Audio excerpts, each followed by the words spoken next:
নমস্কার বন্ধুরা, আজকে আমি বানাতে চলেছি এই দেখতে পাচ্ছেন ভোট কচু। এটা 1 কেজির মতন হয়ে গেছে একটাতেই।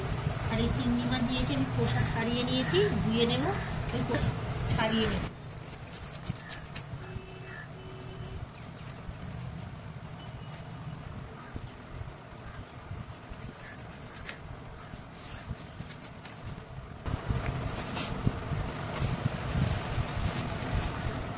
এই বন্ধুরা কাটা হয়ে গেছে, আমি এবার এটাকে সিদ্ধ করব।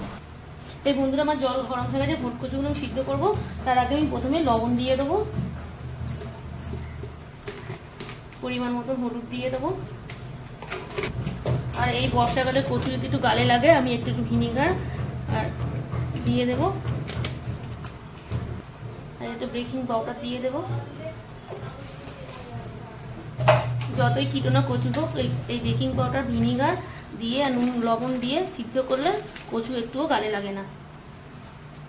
এবার আমি 5 মিনিট মতন সিদ্ধ করতে দেবো, ঢাকা দিয়ে দেবো, বলক উঠলে নামিয়ে নেব। এই বন্ধুরা আমার 5 মিনিট হয়ে গেছে, কচুটা সিদ্ধ হয়ে গেছে অল্প। আমি এবার এটা জলটা ঝেড়ে নেব। এই বন্ধুরা আমার কচুটা সিদ্ধ হয়ে গেছে, আমি চিংড়ি মাছটা নুন হলুদ মাখিয়ে রেখে দিয়েছি, এবারে একটু ভেজে নেব।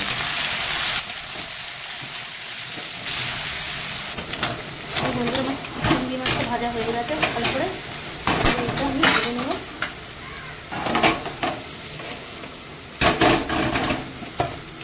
এই শুকনো লঙ্কা দুটো ফোড়ন, কালো জিরে ফোড়ন, রসুন ফোড়ন দিতে হবে, আর 5 ফোড়ন।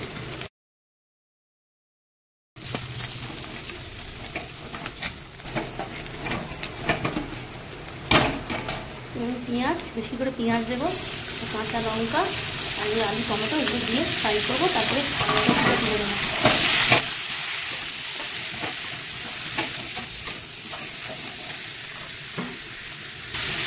এই বন্ধুরা রাখি মশলা দিলাম, কচুটাকে জল ঝেড়ে গেছে, কচুটা আবার দিয়ে দেবো।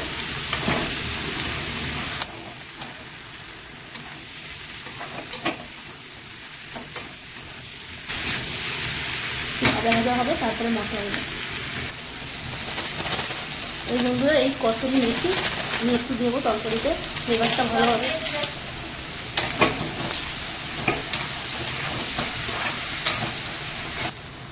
এই বন্ধুরা দুটো তেজপাতা দিয়ে দিলাম। এবারে আমি এই বাটা মশলা আদা রসুনটা দিয়ে দেবো, আর সর্ষেটা আমি লাস্টে দেবো। সর্ষেটা আগে দিলে ফুটো হয়ে যাবে।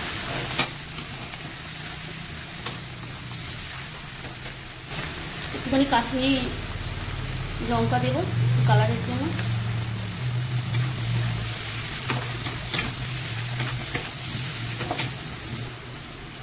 একটু গোলমরিচ দেবো, একটু জিরে মরিচ দেবো, একটু ধনে দেবো,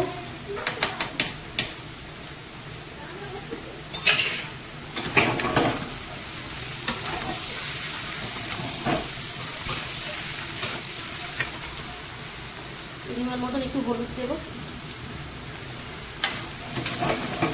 একটু মশলা দিয়ে দিয়েছি, চিড়ে মশলা পিষেছি, আমি এই জলটা দিয়ে দেবো। বেশি করলে যেতে হয়ে যাবে, যেহেতু মশলা দিয়েছি জল দিয়ে দিতে হবে।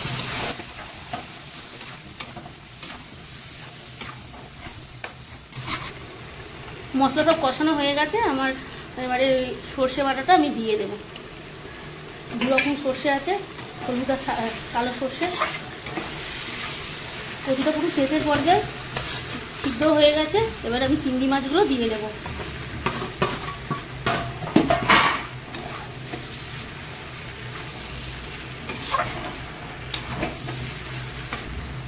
বন্ধুরা ভালো করে আমার কষানো হয়ে গেছে, ফাইনালি আমি এই জল ঢেলে দেবো। সব সিদ্ধ হয়ে গেছে।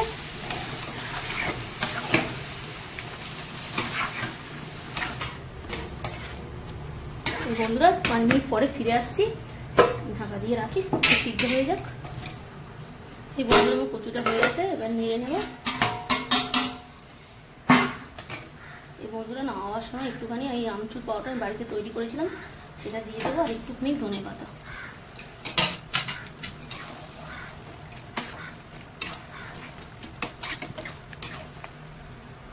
এই আমচুর পাউডার দিলে একটু টেস্টিও হবে, একটু সেন্টও হবে। এবার নামিয়ে দেবো।